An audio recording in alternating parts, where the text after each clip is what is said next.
bagaimanapun air yang sudah diolah pada saat mengalir, pada saat terjadi kebocoran, bisa jadi ada material masuk, itu juga bagian dari yang membuat lapisan di dalamnya itu dapat terkotori. Pedagang air dorongan, Iya, tapi suplainya bukan air tangki gitu Pak. iya, Jadi diduga keras kan dari bak-bak penampung yang dari bocoran-bocoran itu. iya. Nah itu bisa pidana ya Pak ya? Bisa pidana, Pak.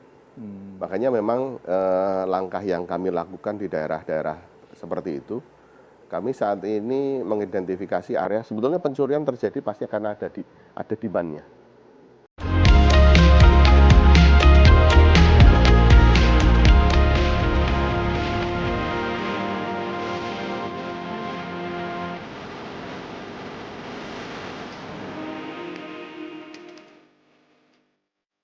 Pemirsa, Jak Forum kembali hadir ke hadapan Anda bersama saya Tian Bahtiar.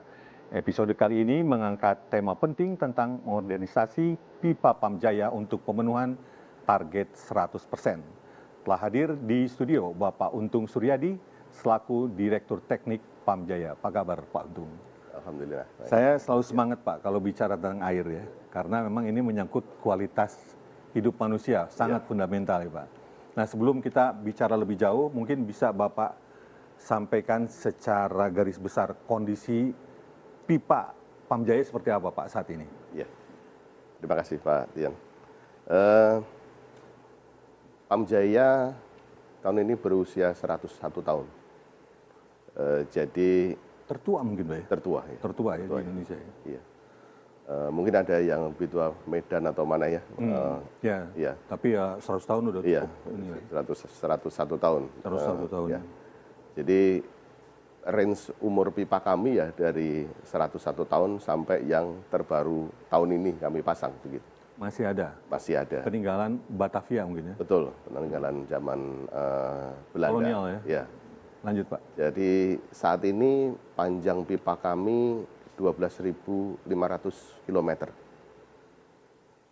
Cukup panjang itu, keliling Jawa mungkin beberapa kali gitu ya.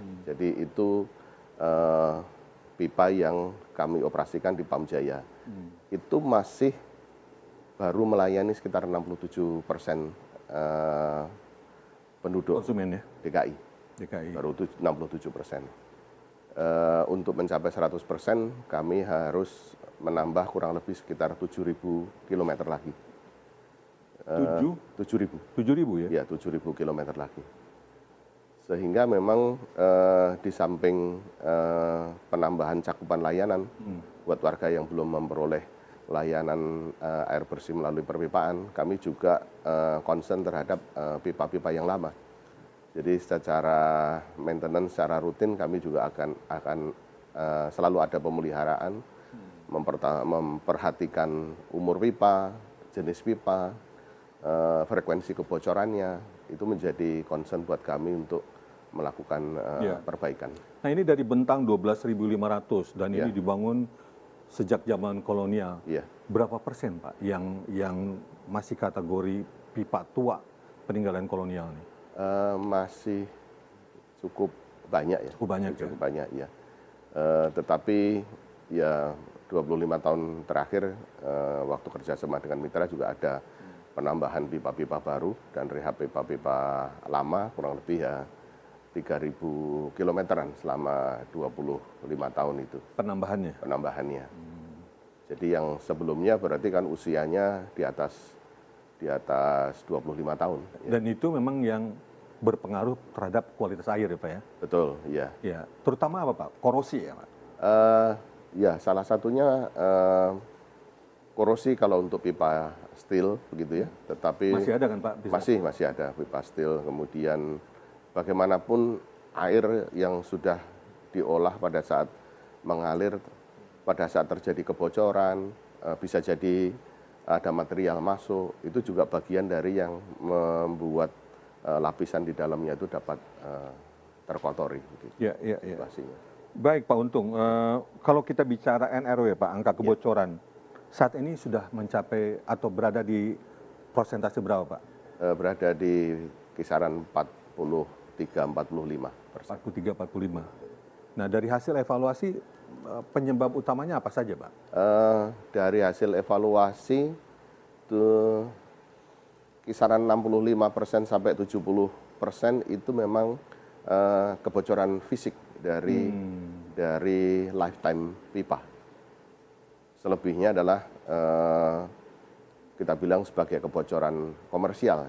Kebocoran komersial itu bisa jadi karena pencurian, bisa jadi karena pembacaan yang tidak akurat, seperti itu, atau meter yang rusak, itu kurang lebih sekitar 30%. Tapi 65-70%-nya adalah memang karena kebocoran fisik karena pipa. Ya, Pak, untuk itu kalau dirupiahkan berapa tuh, Pak? Nilai-nilai kebocoran tuh, Pak? Kalau dirupiahkan mungkin kisarannya sekitar 1 sampai 1,5 T ya.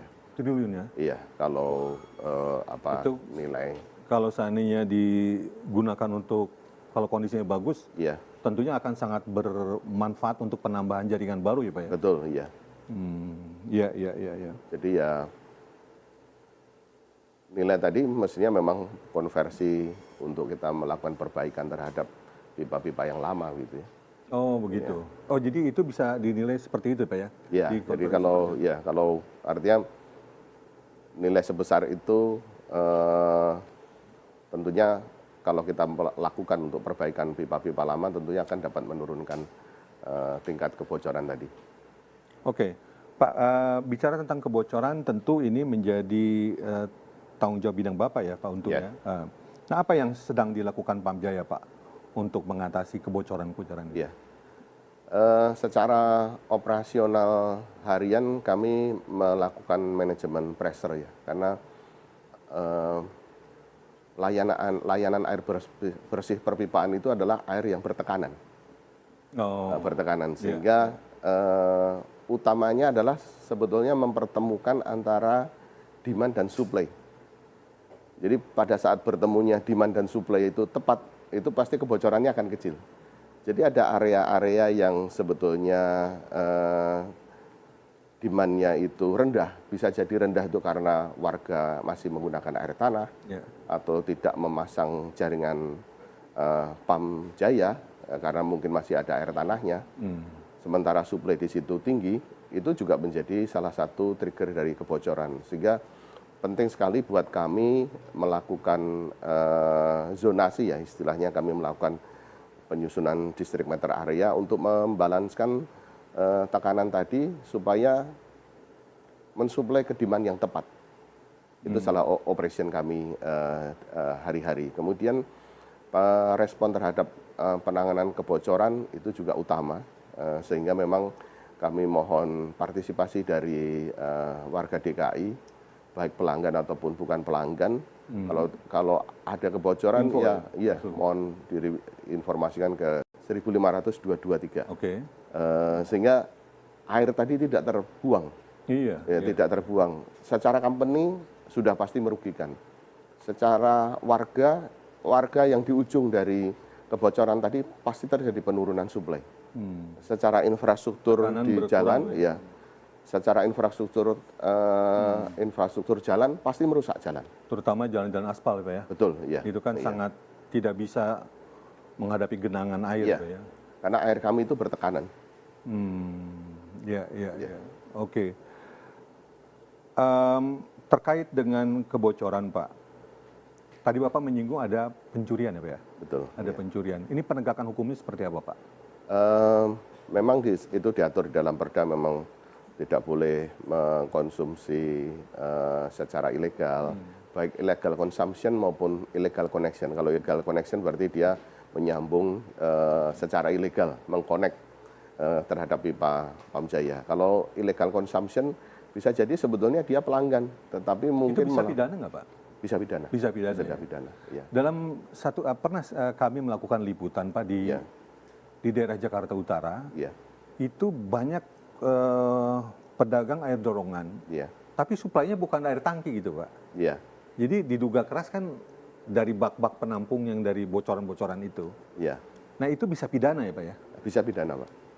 Makanya memang langkah yang kami lakukan di daerah-daerah seperti itu, kami saat ini mengidentifikasi area, sebetulnya pencurian terjadi pasti akan ada di ada demand-nya. Sehingga memang kami harus memenuhi demand tadi. Salah Karena satu terjadi kelangkaan air Iya. atau air di sana tidak ada. ya, Dan kalau dibandingkan antara air dorong iya, dengan air pump, pasti jauh lebih murah air pump. pasti jauh lebih murah. Jadi kalau contohnya terakhir itu yang kemarin Pak Gubernur berkunjung ke Kamal Muara, warga itu dapat menghemat sampai 1/12 kalinya. Wah, Jadi kalau biasanya mereka mungkin membelanjakan air 1 meter kubik atau sekitar 1.000 liter itu kisaran sekitar 90.000. jangan-jangan ini pertama kali mereka dapat air pump. Oh betul, jadi Dalam jadi kami sejarah terharu juga karena mereka Kemerdekaan sudah berapa, baru kali ini mereka menikmati. iya, itu, ya. dan itu memang program Pemprov DKI, jadi kami mendapatkan penyertaan modal, kami kemudian melakukan pemasangan, yang terakhir itu memang sekitar 4.000 kami gratiskan sambungan. Jadi warga merasa bersyukur sekali gitu. Luar biasa. Karena- Saya tahu persis pada sana itu Kamal Muara. krisis air bersih. Betul, ya. ya. Baik, Ujung Jakarta lah. baik. Pak Perbatasan. Untung kita akan lanjutkan Pak Iya. Untung ya. Pemirsa, Jak Forum akan kembali setelah pesan-pesan berikut.